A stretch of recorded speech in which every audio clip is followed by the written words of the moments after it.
Dear student, you are most welcome to our educational channel mechanical Pandit. और मैं आपके प्यारे पांडे सर। आज इंजीनियरिंग मैथमेटिक्स में हम लोग लीनियर अलजेब्रा का एक वेरी बेसिक कॉन्सेप्ट पढ़ेंगे and that is nothing but determinant. देखिए, लीनियर अलजेब्रा में काफ़ी सारे टॉपिक्स हम लोग पढ़ चुके हैं, ठीक है ना। ये जो अलजेब्रा है आपका इंजीनियरिंग मैथमेटिक्स में, ये बहुत बड़ा टॉपिक है, ठीक है। और इसमें दो टॉपिक जो है बहुत इंपॉर्टेंट है। एक है आपका डिटर्मिनेंट, और ये दोनों बहुत एक दूसरे से मिलता जुलता है, इसीलिए साथ में हम लोग पढ़ेंगे, ठीक है ना। और दूसरा है मैट्राइसेस, ठीक है ना। कुछ लोग इसको मैट्रिक्स बोलते हैं, वह भी सही है अपनी जगह पर, ठीक है। तो अब डिटर्मिनेंट का बेसिक कॉन्सेप्ट पढ़ें, उसके पहले बता दें आपको कि बेसिकली लीनियर अलजेब्रा जो है, अलजेब्रा में भी जो है दो तरह का अलजेब्रा है। कौन सा? एक लीनियर अलजेब्रा और दूसरा कॉम्प्लेक्स अलजेब्रा। जो लीनियर अलजेब्रा की यदि हम बात करें, कौन सा?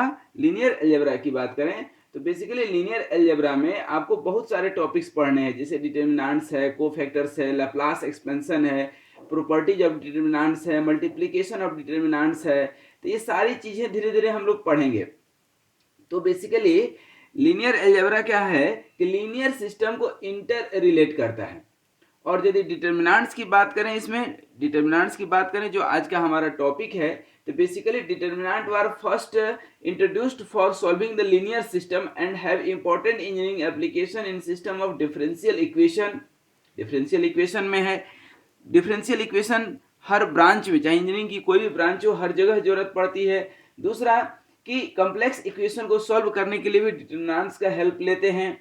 इलेक्ट्रिकल नेटवर्क है, आइगन वैल्यूज प्रॉब्लम है, और भी कई सारे कॉम्प्लिकेटेड जहां एक्सप्रेशंस हैं, वहां पर हम लोग जो है डिटर्मिनेंट का जो है यूज करते हैं। तो अब डिटर्मिनेंट है क्या, तो अब इसको एक एक करके हम लोग समझेंगे, ठीक है। अब देखिए, सबसे पहले यदि हम लिखते हैं क्या, डिटर्मिनेंट, क्या लिखते हैं? डिटर्मिनेंट्स।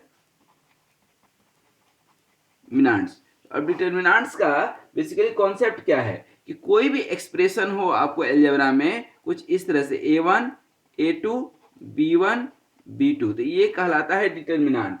ये क्या कहलाता है?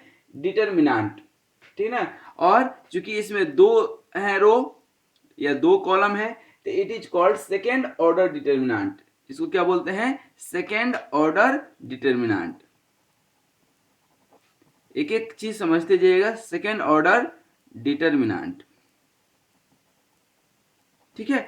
अब देखिए, सेकेंड ऑर्डर डिटर्मिनेंट और इसका वैल्यू क्या होगा।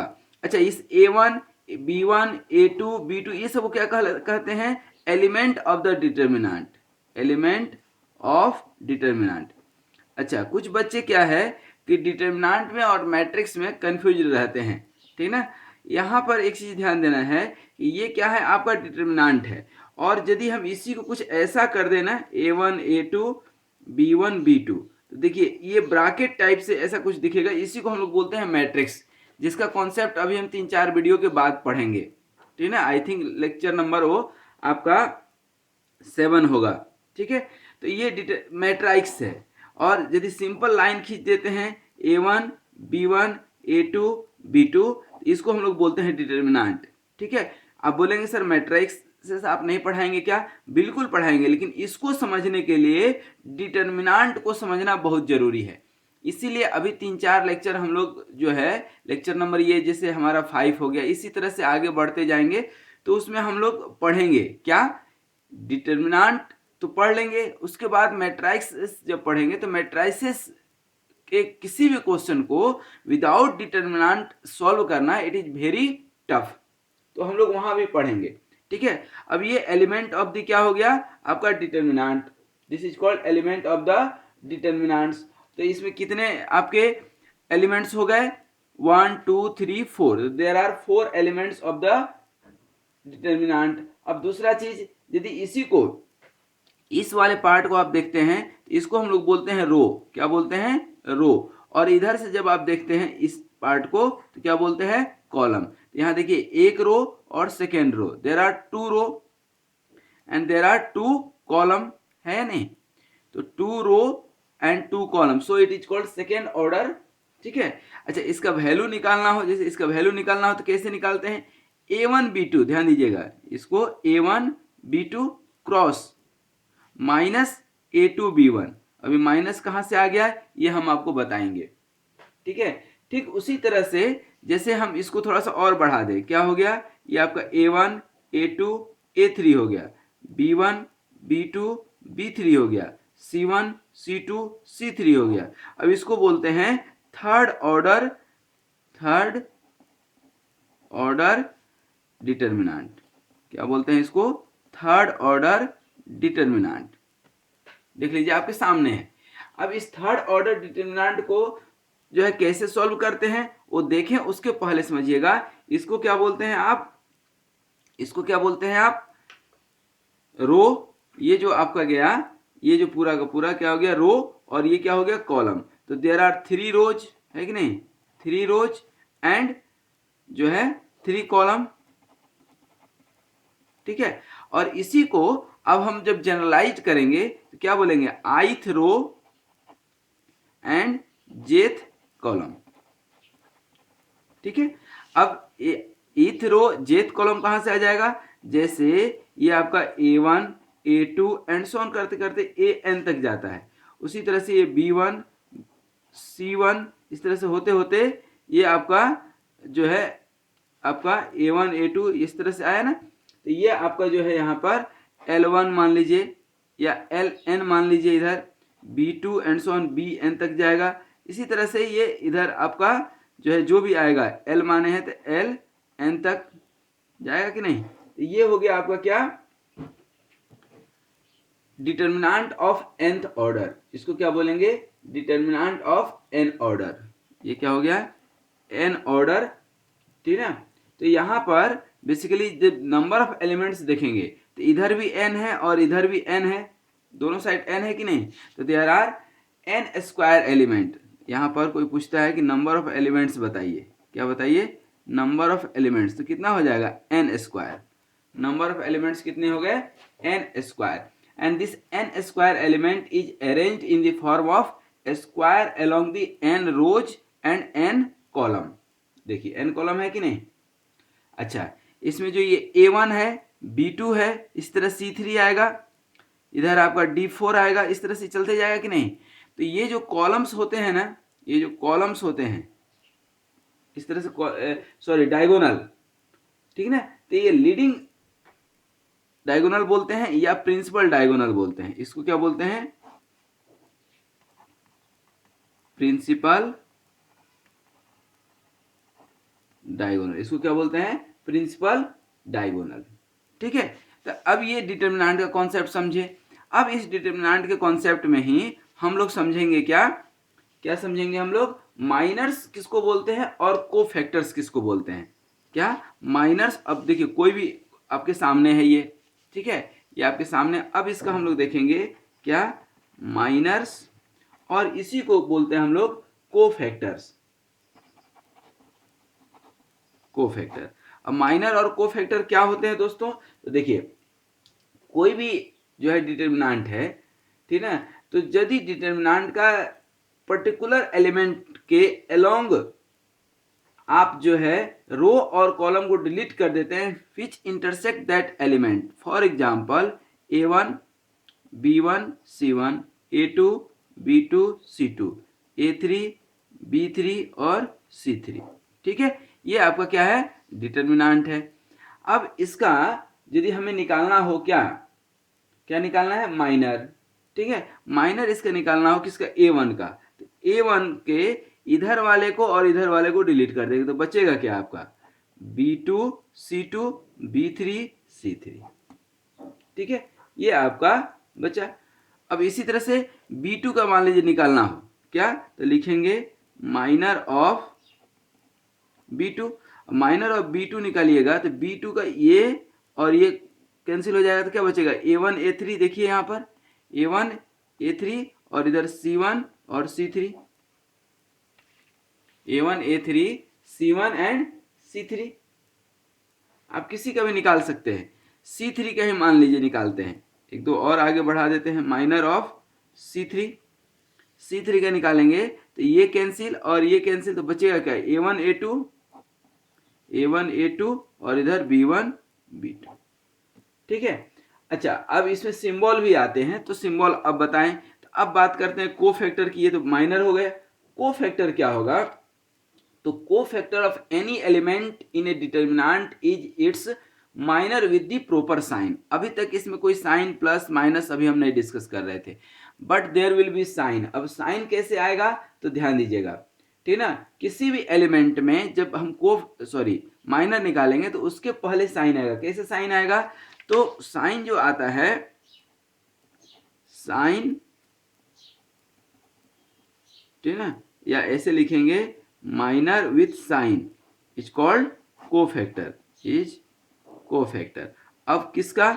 मान लीजिए कि आप निकाले किसका, यहां पर ध्यान दीजिएगा, किसका निकाले? A1 का।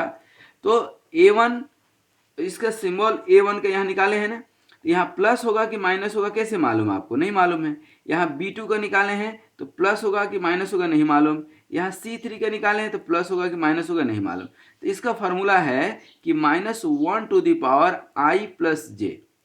ये रो प्लस कॉलम, ठीक है। अब फॉर एग्जाम्पल यहाँ पर A1 में निकाले हैं, A1 में तो फर्स्ट रो फर्स्ट कॉलम है कि नहीं, तो 2 -1 पर पावर 2 हो गया, तो 1 आ गया, प्लस आएगा कि नहीं।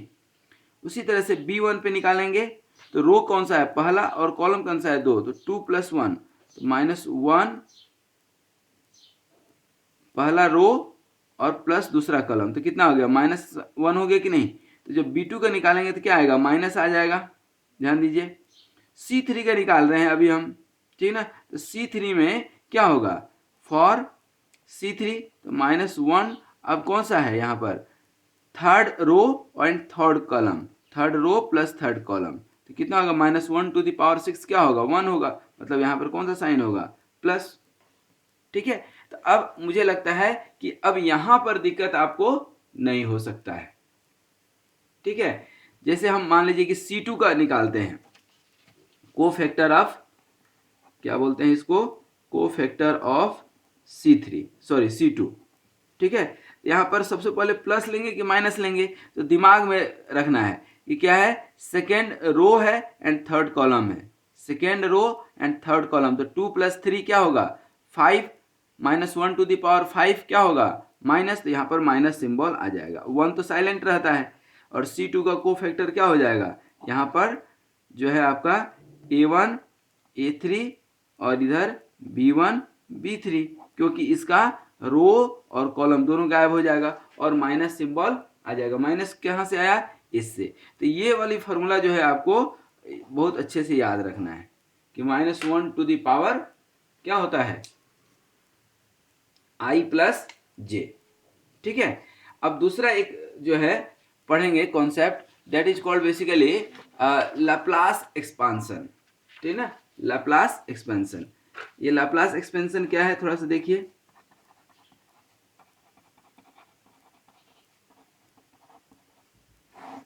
ये डिटर्मिनेंट में कहां से आ गया? तो अभी हमने आपको सिखाया है किसी भी डिटर्मिनेंट को एक्सपांड करने के लिए, ठीक ना। तो basically multiply each element of the row in terms of which we intend expanding the determinant by its cofactor. कैसे कैसे कैसे कैसे सर, इतना जल्दी जल्दी कैसे बोल दिए? तो देखिए यहाँ पर ये आपका कोई डिटर्मिनेंट है क्या? A1, यहाँ पर B1 C1, A2 B2 C2 और A3 B3 और C3, यही है ना। अब यहाँ पर आप निकालते हैं क्या? इसका कोफैक्टर। कैसे निकालेंगे? तो A1 प्लस यहाँ पर B1 B2 B1 plus B1 plus C1। अब ये कैपिटल का मतलब क्या है? तो ध्यान दीजिएगा, यहाँ पर A1 क्या होगा? A1 मतलब A1 का कोफैक्टर, तो दिस एंड दिस कैंसिल, तो क्या बचेगा इधर? B2 B3 और C2 C3 होगा कि नहीं। उसी तरह से B1 आप निकालेंगे, B1 मतलब इस B1 के लिए, तो दिस कैंसिल, तो बचेगा क्या? A2 A3 और C2 C3, और प्लस माइनस भी उसी हिसाब से देखना है आप। तो ये ऐसे ध्यान रखिए, plus minus plus minus plus minus plus minus plus, ऐसे जो है उल्टा चलते जाएगा, एक एक प्लस माइनस करते जाइए। Plus minus plus minus plus minus plus minus plus, ठीक है। उसी तरह से C1 आप लेंगे, ठीक ना। C1 तो ये गायब और ये गायब, तो बचेगा क्या आपका इधर A2 A3 और C1 लिए है ना, हाँ, तो B2 और B3, यही बचा आपका। अब यहाँ पर एक चीज थोड़ा सा ध्यान दीजिए, A1 B1, तो अब इसको एक्सपांड करेंगे तो क्या हो जाएगा A1 और इस A1 की जगह पर क्या लिखेंगे B2 C3 minus B3 C2, इसके लिए अब यहाँ प्लस होगा कि माइनस होगा, ठीक ना। तो यहाँ पर -1 टू द पावर, ये first row second column, first और सेकेंड मतलब 1 + 2 3 हो गया कि नहीं। -1 टू द पावर 3 क्या होगा माइनस ही, तो ये माइनस आ जाएगा। और B1 का वैल्यू कितना है यहाँ पर A2 C3 minus A3 C2 और प्लस, अब प्लस माइनस प्लस, देखिए यहाँ पर first column and first row and third column, तो 1 और 3 कितना हो जाएगा 4, इसी 4 को तो -1 टू द पावर 4 करेंगे तो क्या होगा प्लस ही तो आएगा। तो C1, और जब C1 लेंगे तो this column and this column, तो A2 B3 minus A3 B2 होगा या नहीं,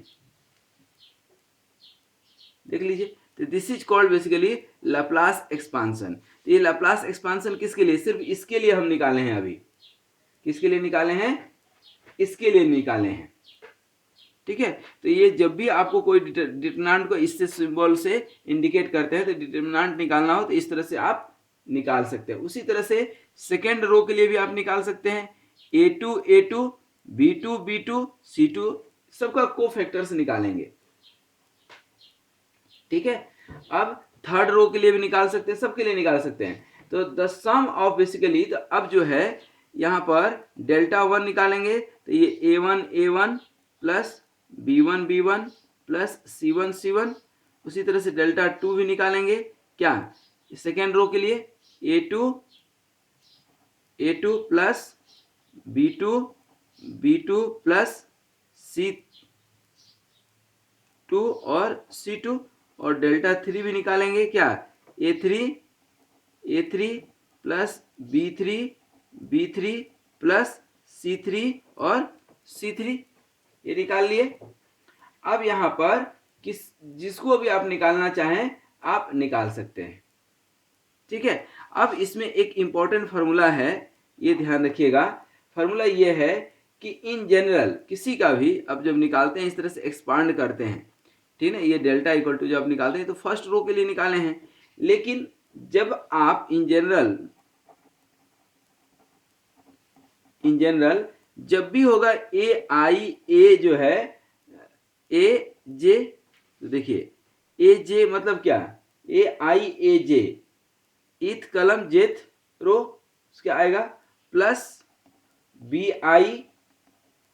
BJ और प्लस CJ, ठीक है, इक्वल टू ये डेल्टा हो गया, ठीक ना। और ये कब, जब I इक्वल टू J हो, जब ये दोनों सेम लेंगे A1 B1 C1 देखिए यहाँ लिया है कि नहीं, तब तो ये डिटरमिनेंट का वैल्यू निकलेगा। और यदि ऐसा नहीं हो तो, यदि if I is not equal to J, तो ये डेल्टा का वैल्यू हमेशा 0 आएगा, इसको याद रखिएगा, ठीक ना। जैसे हम यहाँ पर A1 A2 ले लेते हैं, अब लेना क्या चाहिए था A1 लेकिन हमने क्या लिया A1 A2 लिए कि नहीं, प्लस B1 B2 ले लिए प्लस C1 C2 ले लिए मान लिए, तो इसका वैल्यू हमेशा 0 आएगा, ये ध्यान रखना है आपको, इसका वैल्यू क्या होगा हमेशा 0 आएगा। मतलब यहाँ पर जो आप इक्वेशन को एक्सपांड करते हैं, यही लाप्लास का कॉन्सेप्ट था। लाप्लास साहब ने यही कॉन्सेप्ट दिया कि भाई यदि सजातीय होगा, मतलब दोनों 1 होंगे, 2 होंगे या 3 होंगे, तब तो बहुत सही है, 1 2 जो भी लेना है। लेकिन ऐसा नहीं कि ये 1 हो गया ये 2 हो गया, तो भी गलत है। ठीक है ना। एक तो देखिए आई लेंगे सब जगह तो ये तो होगा, जे अलग नहीं हो सकता है। आई और जे को बराबर होना का होगा तो ही कुछ वैल्यू निकलेगा। यदि बराबर नहीं है तो डिटर्मिनेंट का वैल्यू क्या होगा, हमेशा 0 होगा। इस चीज को हमेशा याद रखिएगा, ठीक है, और याद रखना भी चाहिए, ठीक है।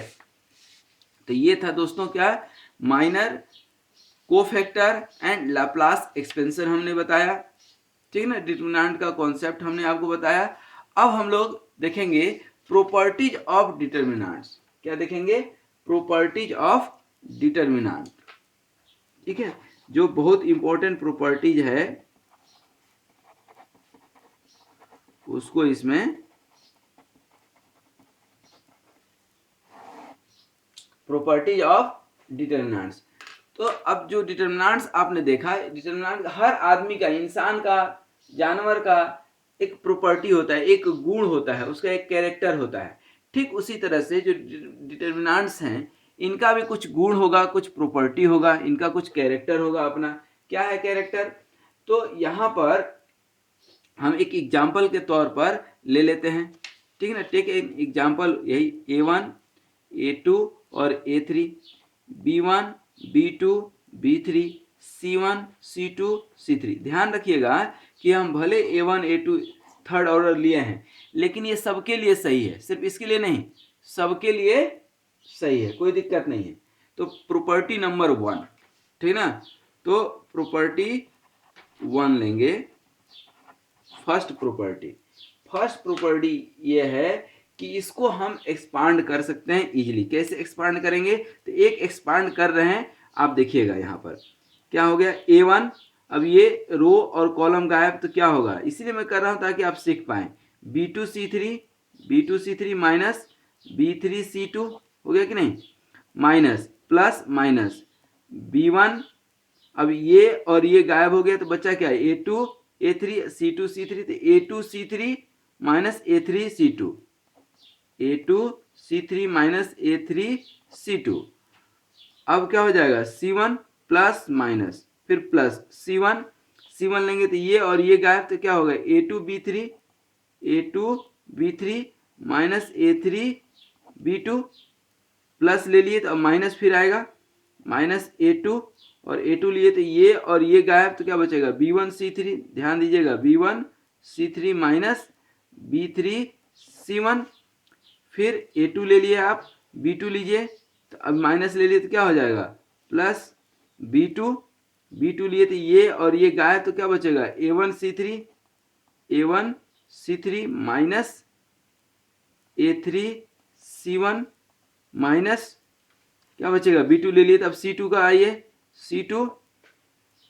C2 में ये और ये गायब, तो A1B3 माइनस A3B1 प्लस क्या बचा, अब C2 ले लिए तो A3 में लेंगे तो ये और ये गायब, तो क्या बचेगा, B1C2 माइनस B2C1 और माइनस B3, A3 ले लिए तो अब माइनस में आ जाएगा B3, और B3 जैसे ही लेंगे ये और ये गायब, तो क्या बचेगा, A1C2 माइनस A2C1 और प्लस अब क्या बचा लास्ट, C3 आ गया, तो C3 में ये और ये गायब, तो A1B2 माइनस A2B1। तो ये हो गया total expansion of this third order determinants, ठीक है, ये क्या हो गया, इनका डिटर्मिनेंट्स। अच्छा, तो ये अब आप लिखे, तो अब हम तो ये एक्सपांशन कैसे करते हैं ये समझ गए। तो डेल्टा इक्वल टू जब आप लेते हैं क्या, A1 B1 C1, A2 B2 C2 और A3 B3 एंड C3, ये लेते हैं कि नहीं, तो आप इसका जो है इन्वर्स ले सकते हैं, क्या, डेल्टा डैश, और ये सिर्फ जो है चेंज हो जाता है, ये A1 A2 A3 हो जाएगा, मतलब जो कॉलम में था वो रो में चले गया और कॉलम वाला रो में आ जाएगा, B1 B2 B3 C1 C2 C3, देखिए, ठीक है। तो डिटर्मिनेंट्स रिमेन्स अल्टर, अभी दोनों का वैल्यू यदि आप निकालेंगे ना, दोनों का वैल्यू, इसका वैल्यू और इसका value, both will remain unchanged. That means कि delta dash will be equal to delta. आप इसको निकाल के एक बार चाहें तो देख लें, ठीक है। ये तो हमने निकाला है एक का, आप दूसरे का भी निकाल करके देखेंगे तो सेम वैल्यू आएगा, ये ध्यान रखिएगा, ठीक ना। दैट मीन्स कि any theorem concerning the rose of determinants applies equally to its column of the determinants, or if column is given, if you interchange row or a column, then that means कि रो और column को क्या बोलते हैं, line.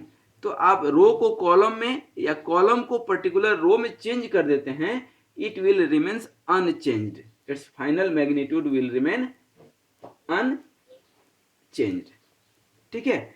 यहां तक कोई doubt नहीं होगा। उसके बाद दूसरा थ्योरी ये कहता है कि ये जो डिटर्मिनेंट है ना दोस्तों आपका, ठीक ना, जो अभी अभी आप निकाले हैं, ठीक ना, इस रो में, इस कॉलम में, इसको इधर ला दीजिए, इसको इधर ला दीजिए, इसको इधर ला दीजिए, इसको इधर लेते जाइए, तो भी इसका कोई वैल्यू चेंज नहीं होता है except this sign, except the sign. If two parallel lines of a determinant, हाँ लिख भी देते हैं, if two lines of any determinant of any determinant, ठीक है, two parallel lines of any determinants are interchanged,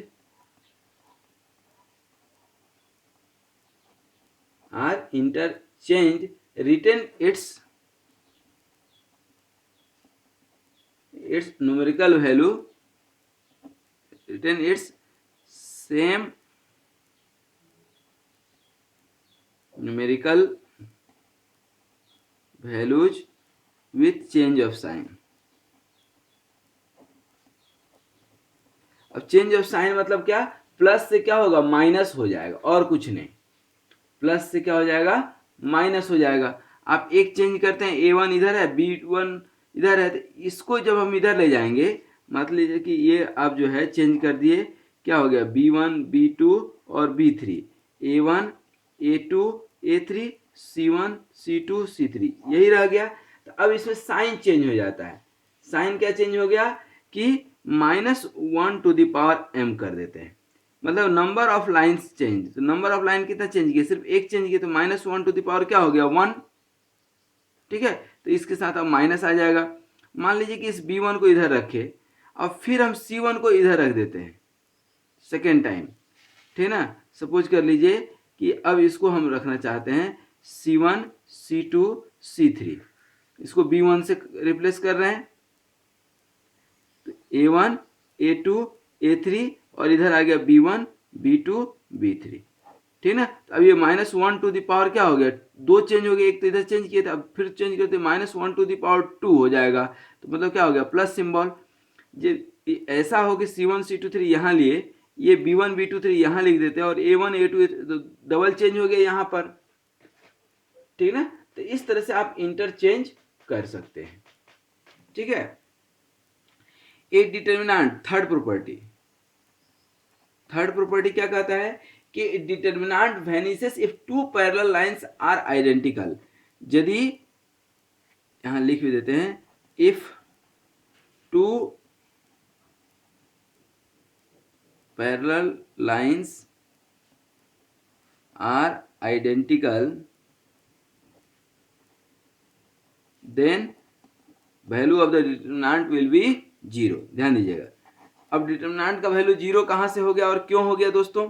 तो देखिए यहां पर आप इसको प्रूफ पे देख लीजिए, A1 A2 A3 है, यहाँ भी A1 A2 A3 कर दिए, और B1 B2 B3, मतलब ये दोनों क्या हो गया, बराबर हो गया। चाहे इधर से कॉलम बराबर हो जाए या रो बराबर हो जाए, दोनों ही कंडीशन में नेट डिटर्मिनेंट क्या होगा, 0 होगा। ध्यान रखिएगा हमेशा। क्यों होगा, क्योंकि इसको इंटरचेंज करते थे तो माइनस आता था, तो एक बार डेल्टा का वैल्यू कुछ आ गया, और फिर एक डेल्टा माइनस डेल्टा का वैल्यू कुछ आ जाएगा, मान लीजिए 1 आया या -1, तो 1 + 1 -1 करेंगे तो क्या होगा, 0 होगा या नहीं, ठीक है। तो ये एक कॉन्सेप्ट याद रखिएगा।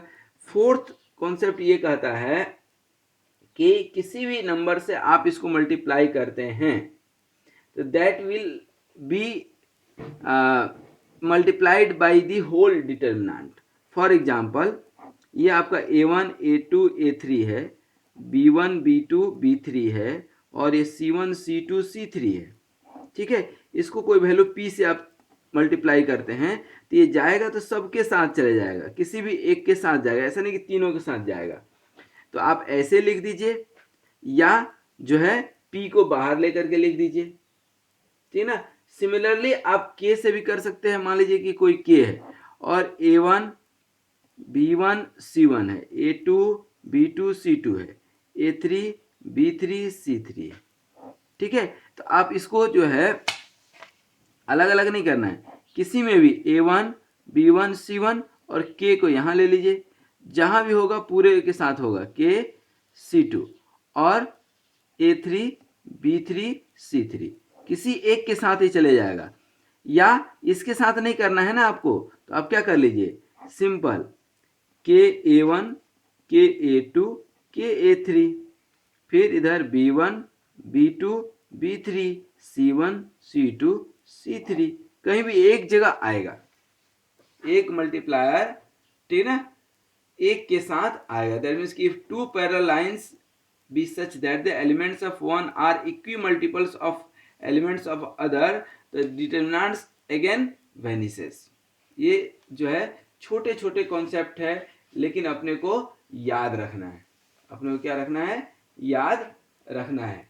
कैसे कि यहाँ पर कहाँ पर लिखे थे, हाँ ये यहाँ पर आप p से मल्टीप्लाई कर दीजिए या किसी भी चीज़ से मल्टीप्लाई कीजिए, क्योंकि इसकी तो वैल्यू हम बताए थे ना कि दो पैरेलल लाइन यदि सेम हो गया तो क्या हो जाएगा, जीरो।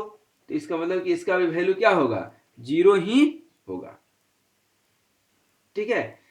फिफ्थ जो है कॉन्सेप्ट ध्यान रखिएगा, फिफ्थ कॉन्सेप्ट क्या कहता है कि if each element of any determinant, if each element of any determinant consist of number of various terms, the determinant can be expressed as the sum of m determinants। for example ध्यान दीजिएगा, a1 a2 a3 है, b1 b2 और b3 है, और इधर c1 minus 2 है, c3 minus 5 है, c4 minus 6 है, ऐसा कुछ वैल्यू है। तो इसको जब आप तोड़ेंगे तो कुछ ऐसा होगा, a1 a2 a3 b1 b2 b3 c1 c2 c3, ठीक है, प्लस, ठीक है, क्या हो जाएगा, a1 a2 a3 b1 b2 b3, और ये -2 -5 एंड -6, ये इस तरह से ब्रेक होकर के आएगा। ये अरे बात समझ में। तो इस तरह से अपन इसको क्या कर सकते हैं, ब्रेक कर सकते हैं, जितना भी नंबर दिया रहेगा उतने नंबर में। ठीक है, उतने नंबर में इसको आप क्या कर सकते हैं, ब्रेक कर सकते हैं। सिक्स्थ प्रॉपर्टी जो है यहाँ पर ध्यान दीजिएगा, सिक्स्थ जो प्रॉपर्टी है आपका वो क्या कहता है कि if each element of line be added equi multiples of the corresponding elements of one or more parallel lines, the determinants remains unaltered. Same वही क्वेश्चन है, सेम वही है कि यदि आपका यहाँ पर p से मल्टीप्लाई कर दिए, अब इसको p से हम मल्टीप्लाई कर दिए, p को यदि हम यहाँ लाते हैं तो ये क्या हो जाएगा, p c1 माइनस 2p, ऐसा नहीं कि p c1 के सिर्फ जाएगा, ठीक है ना, जैसे इसके p से मल्टीप्लाई करेंगे तो क्या हो जाएगा, a1 a2 a3 और b1 b2 b3, और इधर p c1 माइनस 2p, फिर यहाँ पर p c3 माइनस 5p, यहाँ पर p c4 माइनस 6p, ऐसे। और फिर इसको ब्रेक करेंगे तो यहाँ पर क्या हो जाएगा, ये p इधर मल्टीप्लाइड करके आएगा, इधर भी p मल्टीप्लाइड रहेगा। अरे बस समझ में। तो ये हमारा सिक्स्थ कॉन्सेप्ट था, ये बहुत इंपॉर्टेंट कॉन्सेप्ट है। These concepts are very very important, it will be frequently used. ठीक है ना। अब ये कहीं जीरो होता है नहीं होता है, ये एक अलग की बात है। ठीक है। उसके बाद अब लास्ट में थोड़ा सा एक आता है terminology, that is called factor theorem. क्या बोलते हैं इसको, फैक्टर, क्या बोलते हैं इसको, फैक्टर थ्योरम। दैट मीन्स कि if the elements of any determinant are function of x and two parallel lines becomes identical. For example जो है आपका सपोज कीजिए कि ये है आपका A3 B3 C3 D3 D to the power Q ले लिए हैं, A square B square C square D square, फिर A B C D, फिर 1 1 1 1। ठीक है, अब इसका डिटर्मिनेंट निकालना है, ठीक ना। तो यहाँ पर जैसे ये आपका डिटर्मिनेंट है, ठीक नहीं। अब यहाँ पर ये फंक्शन है किसका, मान लीजिए x का फंक्शन है, and two parallel lines becomes identical. That means कि when x equal to a हो, ठीक है, x इक्वल टू a दिया हो, तो x माइनस a जो है, x इक्वल टू a हम यदि रखें तो x माइनस a जो है इसका क्या हो जाता है, फैक्टर हो जाता है। क्या हो जाता है, फैक्टर। दैट मीन्स कि लेट आप डिटर्मिनेंट f ऑफ x है मान लीजिए, और डेल्टा इक्वल टू 0 कब होगा, when x equal to a हो जाए, when x equal to a हो जाए। और x इक्वल टू a कब होगा, जब x minus a will be factor of determinant, when it will be factor of determinant, ठीक ना। दैट मीन्स कि यहाँ पर a इक्वल टू कभी b रख दीजिए, यहाँ पर a इक्वल टू b यदि हम रख देते हैं इस इक्वेशन में, a इक्वल टू क्या रख देते हैं, b, तो क्या हो गया, r1 रो एंड रो 2 दोनों बराबर हो जाए कि नहीं। और दो पैरेलल लाइन यदि सिमिलर हो गया तो डेल्टा का वैल्यू क्या हो जाता है, 0। ध्यान रखिए। उसी तरह से जैसे मान लीजिए कि कभी b इक्वल टू सी हो गया, गलती से b इक्वल टू सी हो गया, तो क्या हो गया, r2 क्या हो गया, r3 के बराबर हो गया, तो अगेन डेल्टा इक्वल टू क्या हो जाएगा, 0। तो इस तरह के कॉन्सेप्ट को अपने को क्या रखना है, याद रखना है। नहीं याद रखेंगे तो it will create problem again and again, बार बार जो है ये प्रॉब्लम क्रिएट करेगा। तो ये कुछ स्टैंडर्ड प्रॉपर्टी थे किसके, डिटर्मिनेंट्स के। अब हम लोग, चूंकि वीडियो थोड़ा सा लंबा जा रहा है, तो अब हम लोग नेक्स्ट वीडियो में इस फैक्टर थ्योरम, ठीक ना, और प्रॉपर्टीज ऑफ डिटर्मिनेंट्स, ठीक ना, और उसके साथ ही जो है किस तरह से एक्सपांड करते हैं, एक्सपांड करके किस तरह से एक दूसरे को इंटर रिलेट करते हैं, और लाप्लास एक्सपांसन भी हम लोगों ने देखा, ठीक ना। और ये सब माइनर को फैक्टर और डिटर्मिनेंट का और भी बहुत सारा बेसिक कॉन्सेप्ट हमने बताने की कोशिश किया। तो आई होप कि डिटर्मिनेंट का कॉन्सेप्ट आपको समझ में आया होगा। नहीं समझ में आने जैसी कोई यहाँ पर चीज़ अभी है नहीं, ठीक है। तो आज यहीं तक, नेक्स्ट वीडियो में, क्योंकि ये मेरा मानना है कि कोई भी इंसान, being human being, he can concentrate up to 40 minutes in very well manner. After 40 minutes mind gets diverted। तो क्यों ना हम जो है जनरली आप देखेंगे तो मैक्सिमम कोशिश हमारी रहती है कि लेक्चर 40 मिनट से, या कॉलेज वगैरह में ही जो लेक्चर रहते हैं 40 मिनट के पीछे जो कॉन्सेप्ट है यही है कि साइकोलॉजिस्ट कहते हैं कि 40 मिनट्स तक ब्रेन जो है फोकस्ड किसी एक पर्टिकुलर थिंग्स पे या पॉइंट पे रह सकता है, उससे ऊपर जो है मन विचलित होता है। तो we are the human being, मन तो विचलित होता है, मन है कि मानता नहीं, मन कभी कुछ खोजता है, कभी धन में उसको मजा आता है, कभी स्त्री या तो कभी पुरुष, या कभी जो है टाइम पास में मजा आता है। और बहुत कम ऐसे बच्चे हैं जिनको पढ़ने में भी, खास करके पांडे सर के वीडियो से पढ़ने में बहुत मजा आता है। I hope you are one of that one. तो ये हमारा आज का था डिटर्मिनेंट का कॉन्सेप्ट। मैं उम्मीद करता हूँ कि आप समझे होंगे कितने तरह के ऑर्डर के ये होते हैं, माइनर और को फैक्टर्स क्या होते हैं, और लाप्लास एक्सपांसन कैसे निकालते हैं, ठीक है। ये हमने बड़े सही तरीके से, सिर्फ माइनस प्लस का कॉन्सेप्ट जरूर समझिएगा, ठीक है ना। माइनस प्लस का कॉन्सेप्ट भी हमने इसमें बहुत डिटेल में बताए थे, और सिंपल सा कॉन्सेप्ट है कि आप तो किसी का भी निकालते हैं ना तो -1 to the power i plus j कर लीजिए, और देखिए क्या आ रहा है, रो एंड कॉलम, जैसे फर्स्ट रो फर्स्ट कॉलम है 2 आ गया, first row and first column यही है ना। Second row sorry second column first row, क्या हो जाएगा सेकेंड रो फर्स्ट कॉलम, 2 + 1 क्या हो गया 3, ये 3 इसके ऊपर देंगे तो माइनस ही आएगा कि नहीं, तो इसके साथ क्या आएगा माइनस आएगा, ठीक है ना। उसके बाद हमने आपको बताया क्या प्रॉपर्टीज ऑफ डिटर्मिनेंट, इसमें कुछ इंपॉर्टेंट प्रॉपर्टीज हम लोगों ने डिस्कस किया कि कैसे डिटर्मिनेंट शेप लेता है, कैसे वो चेंज होता है, ये सारी चीज़ें हम लोगों ने बताया। जाते जाते आपको हमने फैक्टर थ्योरम बताए, इसका कॉन्सेप्ट बताए, और अब हम लोग धीरे धीरे आगे बढ़ते हुए डिटर्मिनेंट्स की मल्टीप्लिकेशंस देखेंगे नेक्स्ट वीडियो में। आज यहीं तक, तब तक आप स्वस्थ रहिए, मस्त रहिए और मुस्कुराते रहिए। और हमारे इस चैनल को सिर्फ सब्सक्राइब नहीं कर लेना है, सब्सक्राइब तो आप कर ही लेते हैं, देखते ही थोड़ा इसको प्रमोट भी करते रहना है, क्योंकि अभी छोटा है, बहुत छोटा है, बच्चा है, इसके ऊपर जो है थोड़ी दया की ज़रूरत है। Thank you very much.